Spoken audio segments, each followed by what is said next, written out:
Hello there, this is Dr. Ken with my teaching assistant Bear here to talk to my ancient Greece class today about the Greek view of life, as I'm calling it. This will mostly be about religion and mythology and morality and a few other things as well. And as I've said before, my ancient Greece class will have the notes and slides, but anyone who wishes is welcome to watch this. So, what is the Greek view of life? Well, we have a number of sources that give us religious views of the ancient Greeks. There is no Bible per se. There's no single text that defines for us what they believed. And indeed, I would have been very surprised to find one. What we do have are the works, in particular, of Homer and Hesiod, both writing roughly about the same time. Again, sort of 8th, 7th century BC. We don't know precise dates for them. Homer was composing his poetry orally, that is to say, in his mind. We don't know of it being written down until about the 5th century BC, late 6th, early 5th. Hesiod was composing on paper, so we know he did write his works down. There are not 100% consistencies with these two versions.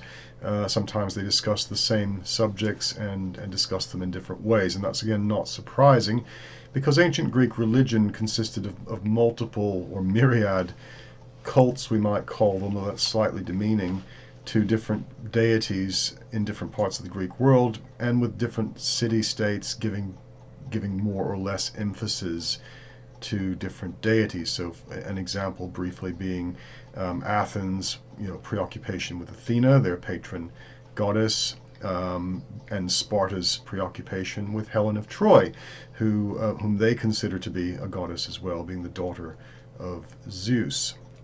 And again, different, as I say, different emphasis at different locations. What I'm going to go through now comes mainly from Hesiod, from his Theogony, which means the origins of the gods, the birth of the gods, and some from his works and days.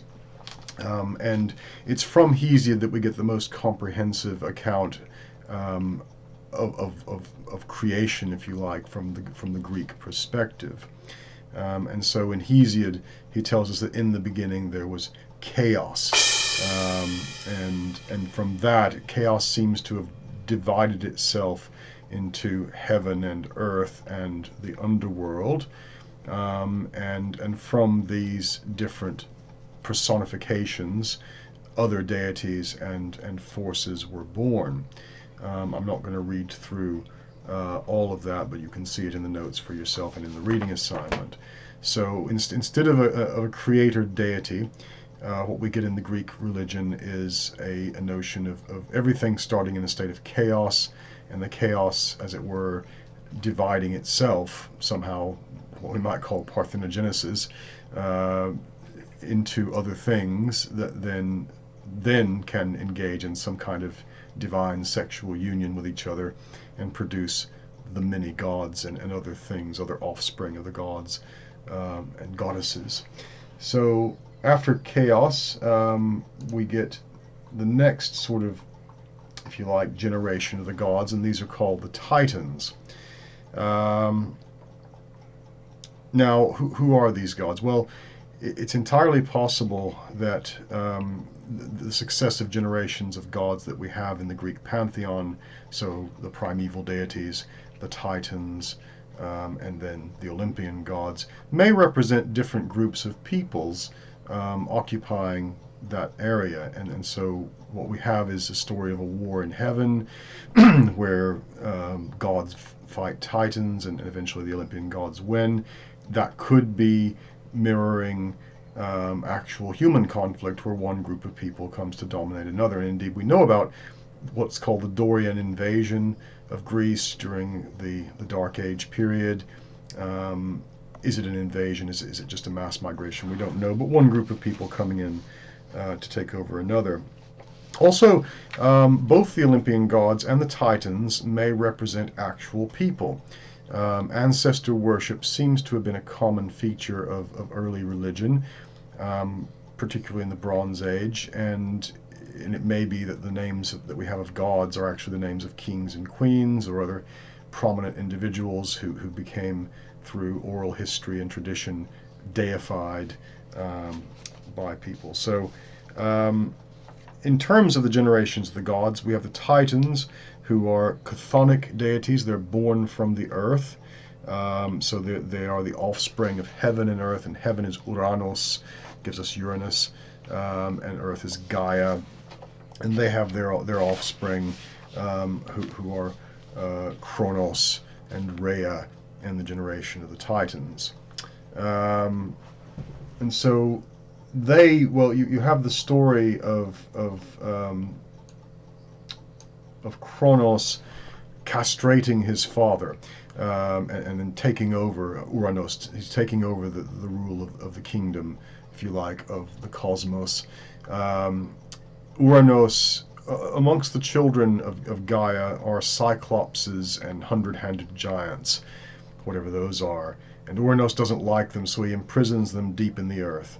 And Gaia isn't happy about this, so she conspires with her son Kronos to usurp his father, and he does. As I say, he gets a giant sickle made of earth that Gaia fashions for him, and castrates his father, and then, for whatever reasons, Uranos just goes off and retires, I suppose, to the heavens, and then Kronos will take over control of the cosmos.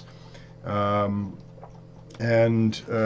Kronos and his sister wife Rhea are the next generation of gods. Kronos doesn't want to release the Titans and the hundred-handed giants either. He doesn't trust them. So again, Gaia starts conspiring, but she does so with the offspring of Kronos and Rhea. Now, Kronos and Rhea have children. These are the Olympian gods. But Kronos is aware that his son might try to do to him what he did to his father, so he devours his children as soon as they're born. But as I say, Gaia and her daughter Rhea conspire, and instead of giving the infant Zeus to Kronos, they pass him a stone wrapped in swaddling clothes, and in his haste he swallows it without realizing. Zeus is then secreted off to Mount Ida, probably on Crete, although there's another Mount Ida. At any rate, he's secreted off to this mountain where he's raised by nymphs who go around shouting and making noises, so that Kronos can't hear the child Zeus crying until he's grown. And then he makes a deal, Zeus makes a deal with the hundred-headed giants and Cyclopses. He'll release them if they'll forge undefeatable weapons for him and his allies. So they forge for him the thunderbolt, and for Poseidon the trident, and for Hades the pitchfork. And with these weapons and their powers, Zeus and his Olympian gods take over. They defeat the Titans, and Kronos is banished to the underworld. He again, a bit like his father, he's sort of pensioned off in retirement. Kronos will be lord of the blessed dead in the underworld, where in Elysium, where heroes go. There's a lot more to this than what I'm going over now. You can see the generations of the gods in Hesiod and all the other deities that I'm not mentioning. There are lots and lots of them. Personifications, right? So night and day and dawn, but also things like justice and peace and intellect. These all have divine personifications. Pardon me. And then there are the named deities, and I'll be going over them now. The Olympian gods. There are 12 principal ones, but then many others too. I'll go over them briefly, and then their stations, if you like. What defines the Greek culture is a language and a religion. So all Greeks share a language, even though there are multiple dialects of it. There's Ionian, Doric, Aeolic, and a few others as well. There's Northern Macedonian equivalent, and they share the common worship of the gods, though, as I say, different societies give different emphasis to different ones. But they more or less agree on the gods. So first and foremost amongst them is Zeus, who overthrew his father Kronos, and then threw him, drew lots, we're told, with his brother Poseidon and Hades. Zeus, the lot chose Zeus as ruler of the heavens and earth, effectively. So principal god. Poseidon was given the sea, and Hades was given the underworld. Zeus is married to his sister wife Hera, and we'll come back to her in a bit. Poseidon is the brother of Zeus. He's the equivalent to the Roman Neptune, if you're familiar with that god. And he's given, as I say, dominion of the sea. And there's more in the notes on him if you're interested. Hades is the brother of Zeus and Poseidon. He's given dominion of the underworld and the dead. And he's probably the most feared of the Olympian gods. The ancient Greeks often wouldn't even say his name. They would refer to the Lord of the Underworld, or call him by some other title, because there was a dread of even saying his name. Other gods, well, there's Hestia. She's the goddess of the hearth. A virgin goddess. She doesn't have a very distinct personality from the sources that we have, although she was very important to the Greeks.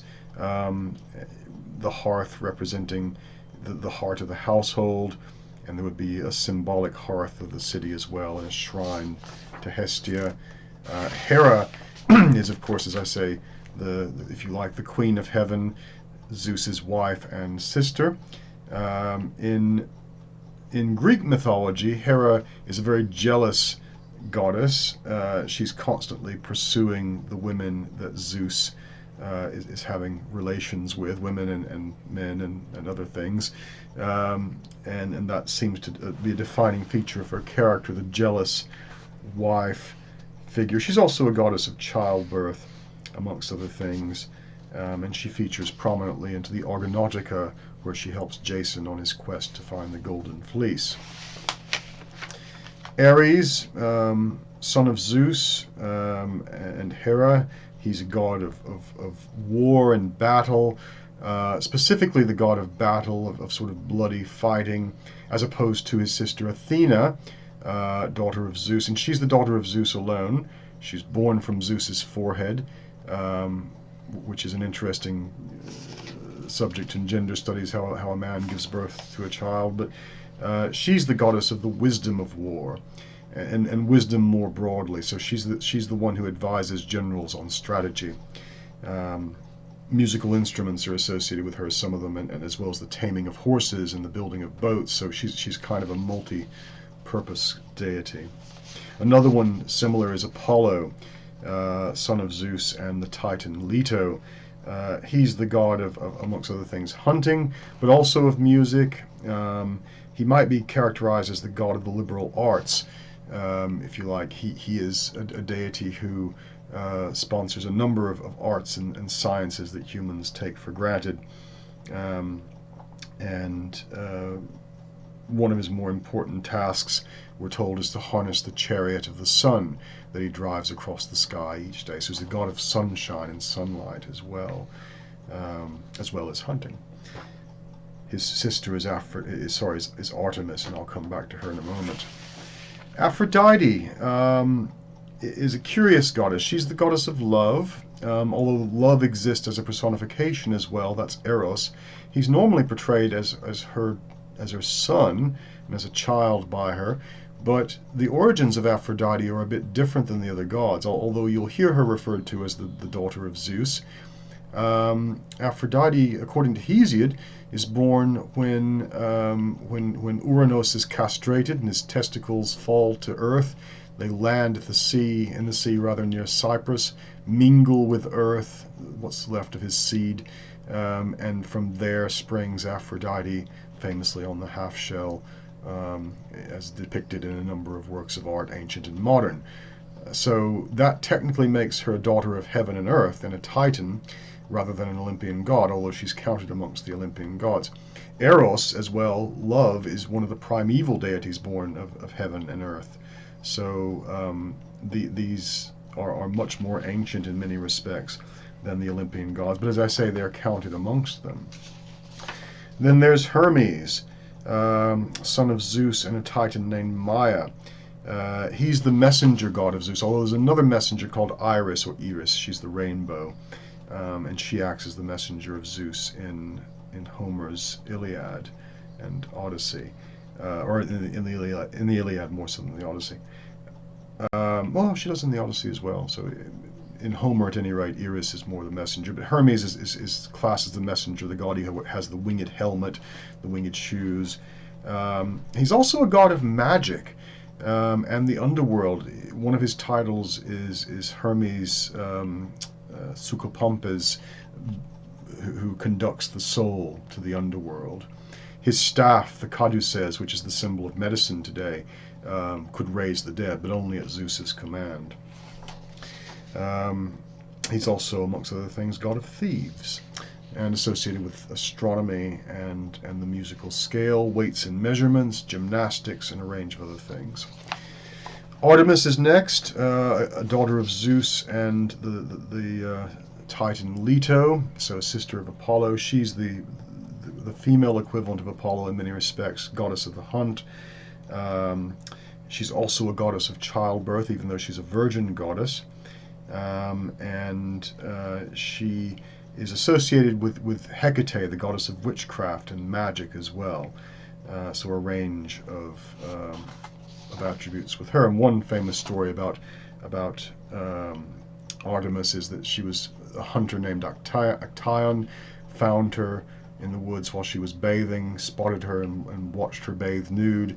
When she realized this, she was so affronted that she turned him into a deer, and he was then hunted down and killed by his hounds, but then placed in the heavens amongst the stars. So we have the Actaeon, which is a star in the heavens. The last of the Olympian gods I'll talk about is, well, not the last, but one of the last is Hephaestus, god of the forge. He is the son of Zeus and Hera. Sometimes he's considered to have been born of Hera without Zeus, so kind of her revenge for Zeus giving birth to Athena. He's the only god who is considered ugly and lame. There are different versions of how he became lame. One is that he offended Zeus in some way, and Zeus cast him from Olympus, and he fell to earth, and that's how he became lame. He's the god of fire and the forge, the smith of the gods who makes their armor, and he works with the Cyclopses, apparently, and hundred-headed giants. He's also the one who forged the armor of Achilles, famously, that Achilles wears in the Iliad, because Achilles is the son of a lesser goddess named Thetis. Hephaestus is technically married to Aphrodite, although Aphrodite has an affair famously with Ares, and there's a story of Hephaestus having captured them in the act of sex in an adamantium net that he's forged, dragging them before the gods, says, see what they've done. The gods supposedly just laugh at this. So he's the butt of the jokes of the gods. Dionysus I will include here as well. He is god of music and drama, again a bit like Apollo in that respect, but specifically god of drama and wine. And we'll be coming to him, and we'll get a lot more of him in greater detail in the lecture and session I've titled In Praise of Dionysus, where we talk about drama. But worth mentioning now, he's a very powerful god. He's associated with, in some respects, the darker aspects of chaos, but also of culture, and the release of wine, the release of the catharsis that wine offers. To deny Dionysus is to court peril. He's sometimes considered a new god because we have the story of him going off to conquer India after being born. He's the son of Zeus and a woman named Semele, and he goes off to fight. He conquers India, we're told, and then comes back and demands to be worshipped in Greece. He's not actually that new. We have references to Dionysus amongst Mycenaean writing, so the name and the deity seem to go back at least to the Bronze Age. He's at least as old as some of these other gods, if not older. Each of these deities had their cult, they had their worship, and the temple of the god houses the god, and the priest performs certain sacred rites there. But unlike a modern church, where you expect to go into the building to worship, worship normally took place in front of the temple. So ordinary people weren't allowed inside the temple under most circumstances, and the worship, the ceremonies, the sacrifices took place in front. And I'll come back to what sacrifices are, how that works in a bit. Next, I'm going to talk a little bit about, well, I've left out Persephone, who's the daughter of Demeter as well. Demeter is the earth mother goddess. Her daughter is Persephone. Persephone is the consort of Hades, married to Hades, queen of the underworld.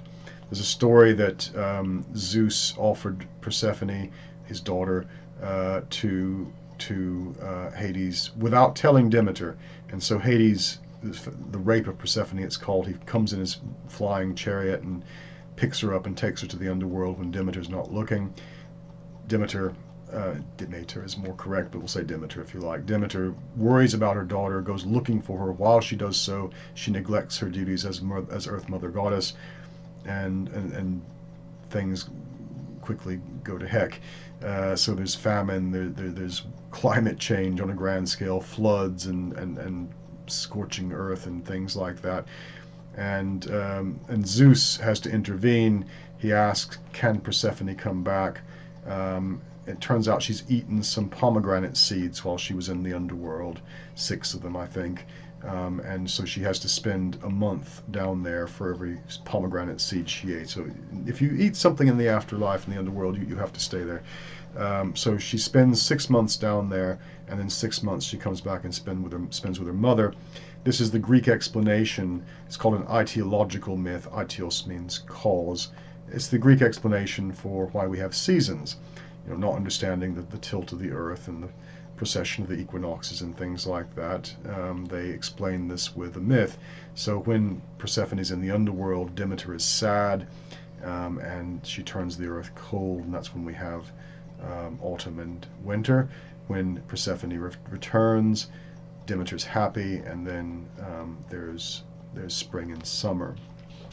There is a variant of this myth that I've heard that says that Persephone willingly went to the underworld because it was observed that there were many souls of dead mortals wandering about the earth and they had no home. So she decided to give them one and took them down there. In that version, she's actually the principal goddess of the underworld, and Hades is her consort. So that may well be an older version of the myth that then gets sort of co-opted by a more masculine society. Demigods, who are they? Well, they're usually the mortal offspring of gods and mortals. Although sometimes they end up becoming gods themselves. So Heracles, who is the son of Zeus, and Alcmene, a mortal woman. When he dies, he's poisoned. When he dies, his spirit actually splits. His mortal soul goes to the underworld, to Elysium, and his divine spirit ascends to heaven, where he becomes a god. Orpheus is another one. Aesculapius, god of medicine. And these are Achilles, for example. He's a very good example of one as well. Although is he a demigod? They usually have powers greater than ordinary mortals. Sometimes they become gods, sometimes they are immortal, sometimes they're just sort of greater heroes, and that's the kind of next level, if you like. Creatures like satyrs and centaurs are also kind of semi-divine. I suspect, I don't know that anyone actually thought about this to the extent that we might in the ancient world, but it looks as if they're a bit like Tolkien's elves. They live until slain, perhaps. But there are all sorts of offspring of the gods and mortal things, again usually with special powers and abilities. And there are semi-divine heroes. Achilles can be counted amongst these. He's not immortal, although he has sort of extraordinary abilities that most mortals don't have. Helen of Sparta, or Helen of Troy, depending on how you want to look at her. She's the daughter of Zeus. Zeus disguised himself as a swan and came to a Cretan princess named Leda, and she gave birth. She laid 2 eggs. In one egg was Helen and Clytemnestra. Clytemnestra, who's the wife of Agamemnon, and in the other egg were Castor and Polydeuces, the divine twins. Although one of them was immortal and the other one wasn't. Is Helen a goddess? Is she not? The Spartans think she is because she's their queen. But she's normally classed as a semi-divine hero, and she's, of course, in legend, the cause of the Trojan War. Odysseus descended from Zeus. Achilles, son of a goddess named Thetis. Perseus as well, son of Zeus. Perseus is part of the Argive tradition from Argos. Their royalty claimed descent from him, and during the period of the Persian Wars, or just prior to the Persian Wars, when Persia destroys the Ionian city-state of Miletus, the Argives, people of Argos in Greece, try to make an accord with Persia. And they say, oh, well, our famous ancestor Perseus, he's also the ancestor of the Persian kings. His name, Perseus, implies that. And the Persians, were happy to go along with this, it seems. They probably didn't care that much, but it flattered them to think that these Greeks considered, one of their most important heroes an ancestor of the Persian kings. But this was used diplomatically to forge ties with Persia and Argos. But we're getting ahead of ourselves. I included Alexander the Great in the images there because he, according to at least some traditions, is actually the child of Zeus and the mortal queen Olympias. That's more perhaps legend than anything else, but it's one that people believed, and he was actually afforded divine status, voted a god by the Athenian assembly in his own lifetime, and worshipped certainly as a god afterwards. So a kind of latter-day semi-divine hero. Most of these other figures, go back to the Bronze Age. Alexander's a good bit later than that. How does one worship the gods? Well, there are a number of things. Ritual sacrifices are part and parcel of it, and you'll have in Hesiod the story of Prometheus and how he tricked Zeus into accepting. Prometheus is a titan, but he's one who's sided with the gods. He tricks Zeus into accepting the bones and offal, the stuff that people can't eat from a sacrifice, whereas they get the meat and the good bits. So that's the explanation, that's the ideological myth, the etios, as to why humans perform sacrifice in this way. It was established by Prometheus when he established his sacrifice to the gods after stealing fire from Olympus and giving it to humans, despite Zeus's desire that he didn't do that. So a sacrifice, it's a bit like a barbecue, actually. There's a ritual involved in killing the animal, of course, and as we'll see when we get to the one on Dionysus, the drama as we know it develops from the hymn that was sung in honor of the dead animal, because it was considered a dreadful thing, a terrible thing, that the animal had sacrificed its life for people, for their benefit, and so a song was sung in its honor, and this is what will become tragedy initially in the Greek tradition. So the sacrifice is offered to the gods. The people then eat. It's a feast day. It's like very similar to Catholic feast days. Then they would then eat in a big sort of communal meal the good bits of the animal. What's it all about? Well, it's about keeping the gods happy. And the idea is that they expect sacrifices at certain times, and if these are properly performed, the gods will protect people, preserve them, keep them from harm. If the sacrifices are improperly performed, then the gods might be angry and punish them. So you can imagine in a world where they don't really understand how weather works, they don't understand things like plagues and other natural phenomena that can cause tremendous harm. This is a way of psychologically giving them a sense of control over their world. And in that sense, it performed a very valid function. In fact, I mean, we could point out that whether the gods exist or not, and whether sacrifices appeal to them or not, is irrelevant. As long as people believe in it, their perception is affected by it, and their mentality, their psychology. It probably, the performance of sacrifices probably went a long way towards the development of civilization, because it required this formal element of the priesthood and the ritual and bringing society together, as well as feeding them, when they might have been hungry. So it's about keeping the gods on side and maybe getting them to do things for you. This is the other aspect. What in the Western tradition we think of as magic, they would have considered more or less equivalent to religion.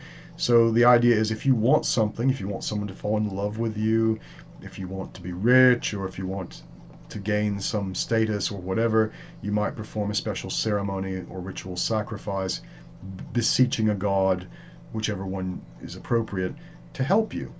And so that's the other aspect of sacrifice. It's about not just keeping the gods happy and on side, but also eliciting their assistance in the world. I've included a discussion of oracles as well, and the next set of slides that you're going to see come from the sacred site of Delphi. Delphi was one of the most important sites in the ancient world. This is where the Temple of Apollo stood. You can see from the slide it's very mountainous. It's rather hard to get to, actually. It's a couple of days' journey north of Athens. And on this site, going back at least into the Bronze Age, there was a temple. Now, of course, Greece is very volcanic and seismically active.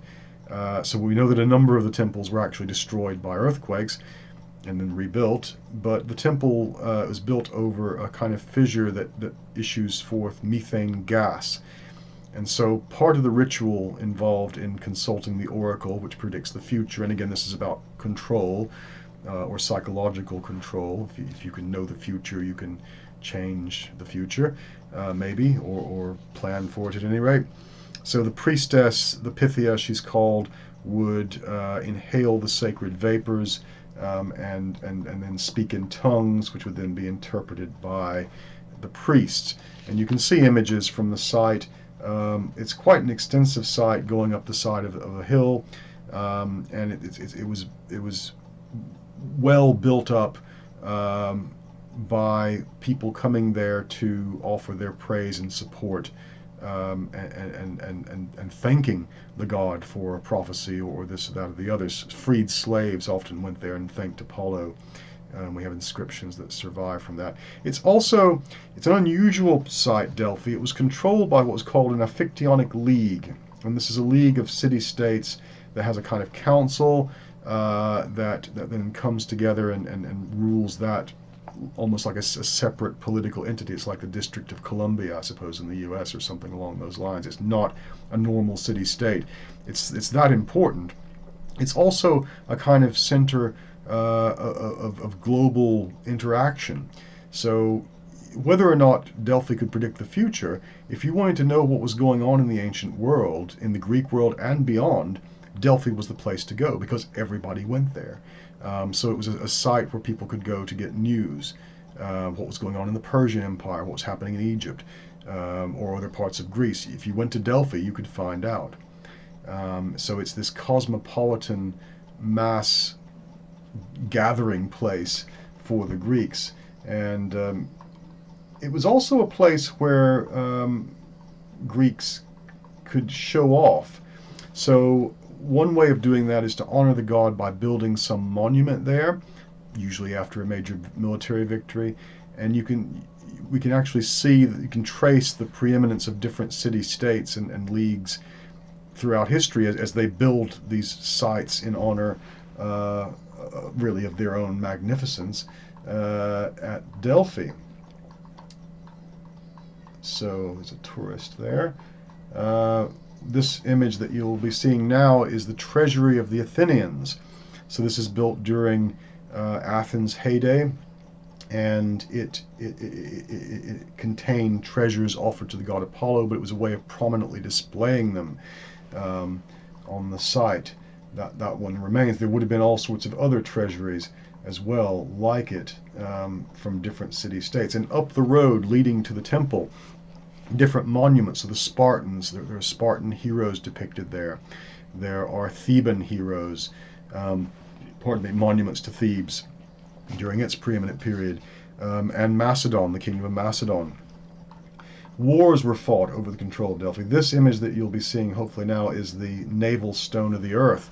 According to tradition, Zeus sent 2 eagles flying round the earth, and yes, the ancients knew the earth was round, by the way, at least from the 4th century, 5th to 4th century onwards, and they came back and met at Delphi, so it was considered to be the navel of the earth. It's also the stone that covers up the entrance to the underworld, where Apollo fought the python rather, a dragon, and cast it into the underworld. So that's the navel stone of the earth. There's a wall that dates back at least probably to the Bronze Age, if not earlier, the Cyclopean Wall it's called, and it stood up to earthquakes, believe it or not. You can see several images of it there. There's the Serpentine Column, which again commemorates Apollo's defeat of the Python dragon. This is when he establishes his sacred site at Delphi. The one that's there isn't the original. The original was taken by the Emperor Constantine the Great in the 4th century, late 3rd, early 4th, and sent off to Constantinople. So it's still there. It's in Istanbul today, but this is a copy of it. The bronze serpent column. There's the Temple of Apollo at Delphi, at least the last one that stood when the sacred vapors were coming from that spot. They don't appear to be coming anymore. And again, just as then as now, you're not allowed into the temple complex. It's quite an extensive structure, a very impressive looking temple by the looks of it. And there's an amphitheater there as well, in which and this will have contributed to the birth of drama in many respects, because it's acting out of this this drama of Apollo slaying the Python. This would have been performed there. Legend goes that after he slays the Python, Apollo wants to establish his shrine at this sacred site. So he finds some Cretan some Cretan sailors in a ship and leads them ashore disguised as a dolphin. The dolphin is a creature associated with Apollo. And then he smashes their boat and says, right, you're going to be my priests now. You have to live here and build me a temple. And that's the origin of the priesthood of Apollo. Up on the top of the hill is a hippodrome, or stadium rather, not hippodrome, but a stadium for a running competition which took place there. And so this is quite a steep hill. You have to imagine the runners coming from all over Greece and then running up that hill to the stadium, and then there performing games in honor of, and competitions in honor of Apollo. You can look down at the amphitheater from this angle. There is the charioteer, which is this bronze statue we saw last time. And here's a reconstruction of what it might have looked like in the original era. And as you can see, it's actually quite an extensive site, with all those treasuries and monuments. This is a case of the Greeks competing over honor. Each city-state trying to outdo the other in honoring Apollo, showing off. So when all these people come to Delphi, they say, the Athenians built this, or the Macedonians built that. It's a showcase. So there's really nothing quite like Delphi elsewhere in the Greek world, and well worth visiting if you end up going to Greece at any point, though it's a bit off the beaten path.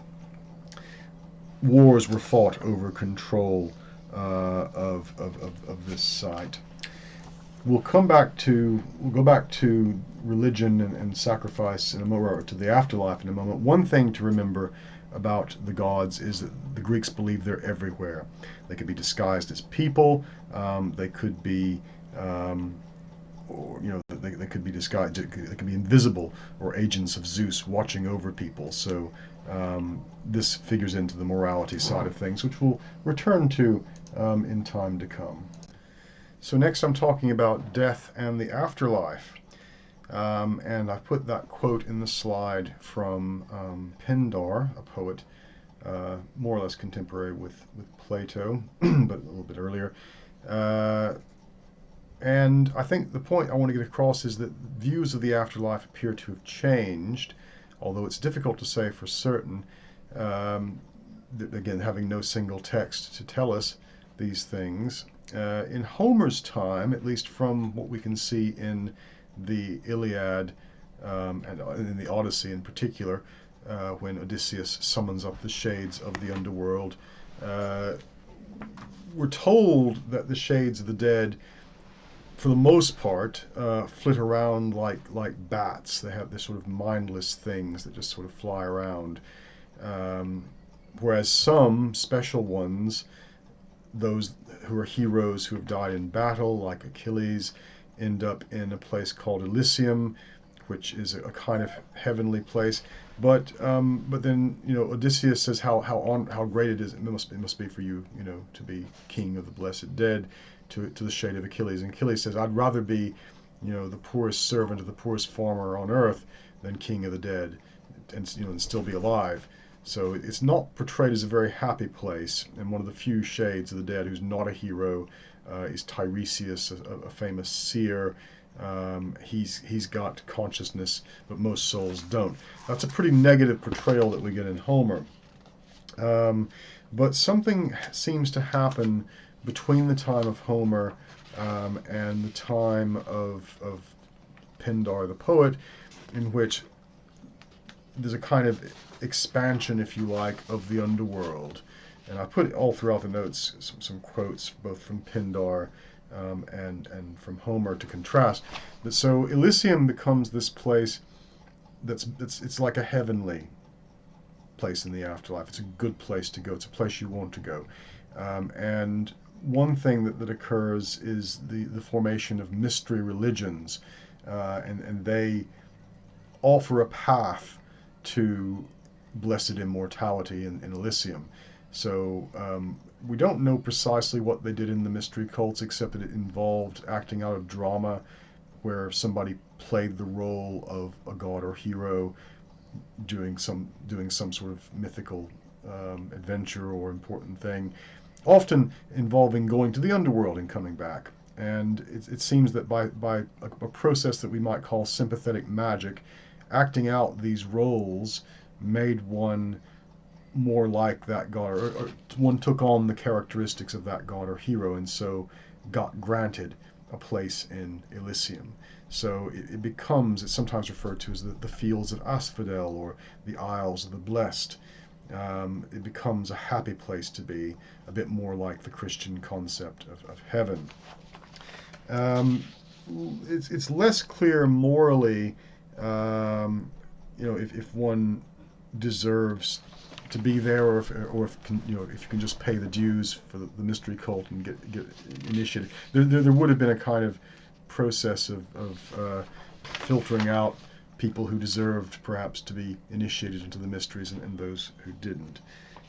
Although we do hear of prominent individuals like monarchs being initiates of a lot of different mystery cults, hedging their bets, no doubt, on the afterlife. You can read the quotes from Pindar and see these things. Now, this leads to the question of morality. And we know of people being punished in the underworld too. So there's the famous case of Tantalus, which will come up in regard to the house of Atreides, or house of Atreus. Tantalus sacrifices his children to the gods. He's testing the gods to see if they are truly able to tell whether or not he's feeding them live children. It's more complicated than that, but that's essentially not live, but killed children and cooked. The gods do know what he's done, and for daring to test them, which is what it was all about, really, he's punished in the afterlife by being placed in near waters that are flowing, But whenever he tries to drink from them, they recede away and he can't drink. He's placed near fruit trees and he can't move. He's stuck in this one spot. He can't move. But when he tries to reach for fruit, the fruit trees lift up and move the fruit away. So he's perpetually tantalized, as it were. It's where we get the term from his name, by food and drink that he can never touch. So, and he's not the only one. There are other people, in the underworld who are the Sisyphus, who's pushing the boulder up the hill only to have it roll back down again. Thus a Sisyphean task. In most cases, these people have offended the gods in some way, but there's clearly a sense of crime and punishment in the afterlife. How is morality defined? Well, there are several key terms that we need to think about. One, and they're on the slide, is kalos kagathos. It literally means beautiful and good. These two things are sort of associated with each other. That, in other words, goodness is considered beautiful. There's a sense as well, and this is sort of getting slightly off topic, but into the sense of classism, that members of the upper classes tend to be, and they often call themselves kalos kagathos, the beautiful and the good, just as in Roman times Cicero might refer to the elites who ran the Senate as the boni, the good men. Anyway, there's that, but then more broadly, morality seems to involve certain concepts like xenia, which you can see that the Greek word is there on the screen, xenia. It means something like the obligations that a guest and host owe to each other. We could translate it as hospitality. And it seems like, although there's no 10 commandments or any such thing, there is a commandment of Zeus to be kind to strangers, and there's a kind of a whole range of I might call it a moral agenda about what one ought to do when a guest comes into one's house. Now, again, this has a classist dimension. So when a prince goes to visit another prince, there are certain expectations about how they should treat each other.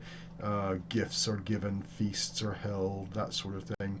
If a shepherd goes to visit another shepherd, it's obviously not going to be as grand, although again there's a kind of expectation of hospitality there.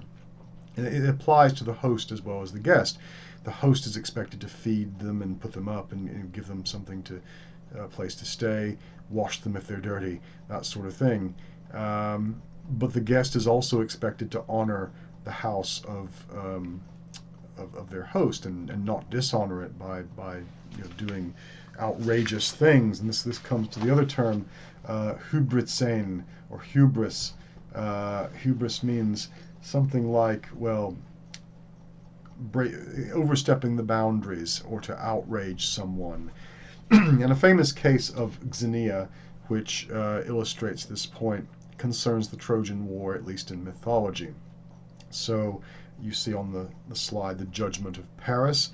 We're told that when Thetis, the mother of Achilles, was marrying Peleus, a mortal king, that the wedding was being held, the gods and goddesses were invited, but one goddess wasn't invited.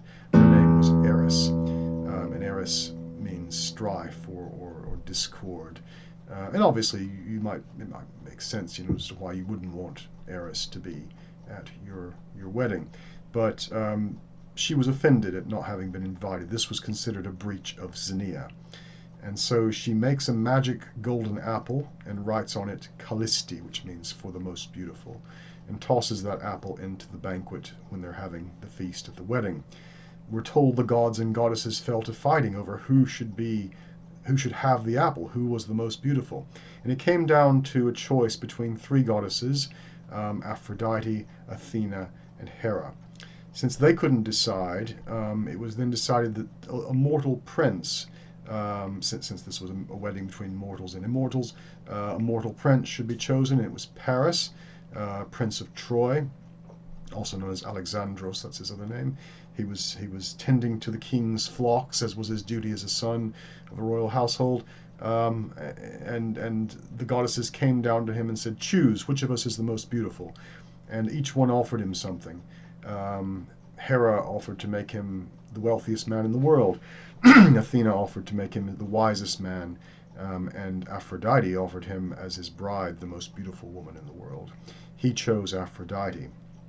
As it happens, the most beautiful woman in the world was Helen, and she was married to Menelaus of Sparta. Paris goes to Sparta as a guest. He's welcomed into the house of the king as a guest, treated with all due honors and respects according to Xenia. But we see how one example of a breach of Xenia spirals off into another. He then takes Helen. We're told she's made to fall in love with him by the acts of Aphrodite, so she doesn't have a lot of choice in the matter, but he takes her away, steals Helen from her rightful home and husband, goes back to Troy with her. This is an affront. This is an outrage. It's Hubris-Atê. And Menelaus seeks revenge and is considered justified in seeking revenge. So he gathers together his Greek allies, Agamemnon, his brother, and others, and they sail off to Troy and fight a war to get back Helen. And so the fall of Troy is in many respects prefigured in this notion of Xenia and breaches of Xenia. And there are many more examples. I'm not going to have time to go through them all here. Another word that you'll see in the slide is arete. It means something like excellence. It means being excellent at doing something or whatever your special talent is. It's a very complicated term, actually. But for example, if you're a warrior like Achilles, your excellence resides in your both your skill with arms and battle and your honor. The way you behave around other people. So the excellence of a shoemaker would be different from the excellence of a warrior prince. But you get the idea. And this is a prominent moral feature, I think, of Greek society, that one should pursue excellence. There's a Greek saying, "Ein aristein," always to be the best. And as I say, theirs was a very competitive culture, and we're constantly trying to outdo one another. So if any of you end up taking the essay question, asking about is there morality in Greek religion, well, there is. It's different from our morality, and you have to evidence it through examples like that of Xenia in the Trojan War. There are other examples as well. Often these can be found in the plays that we're reading, in the dramas, because they depict these moral themes. It's not the same as Christianity, although there are a lot of similarities. But certainly it is not a religion or a society without morality. Morality figures quite prominently into it. There are other examples of individuals who violate Xenia and get punished, or who honor it and get rewarded. There's Philemon and Baucis. The case of Philemon and Baucis nicely illustrates Xenia. In this story, we have this elderly couple, Philemon and Baucis, who are quite poor, but Zeus and Hermes decide to test humanity, come down to Earth in disguise as mortals, and Philemon and Baucis are the only people who invite them into their house. They go to everyone else's house they can find, nobody invites them in, but this poor elderly couple do, and they offer them what meager food they've got. And as they're doing it, as they're feeding their guests, they realize the food doesn't run out. So Zeus and Hermes are using their divine magic to make the food last perpetually. They realize these must be gods, and the man orders his wife to kill their only chicken and serve up an even better meal. Zeus and Hermes decide to bless them, and they, on this occasion, destroy the rest of the world with water. So this is another kind of version or part of the flood myth. But the house of Philemon and Baucis is spared. So while the rest of humanity is wiped out, apart from Deucalion and Pyrrha, as we'll see, that's another part of the flood myth, this elderly couple are spared, and because of their piety, when they die, and because of their love for each other, they grow together as two trees. But this illustrates, people who can barely feed themselves are still upholding the commandment of xenia, and it illustrates the point that the Greeks believe the gods come in disguise. If we read in Hesiod, twice 10,000 are the invisible spies that Zeus sends round the world to watch people, and you never know who might be a god in disguise. So there's this sense of people are being watched and they ought to behave themselves.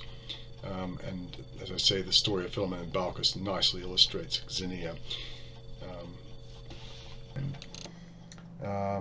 There's the case of Tantalus, of course, as well. I mentioned him already. That's a severe breach of xenia in offering up his children to the gods. I mean, the story of... So I wanted to go over the myth of Deucalion and Pyrrha very briefly, because it's another example of this hubris and nemesis formulation, but also to some extent of xenia, or at least the proper worship of the gods.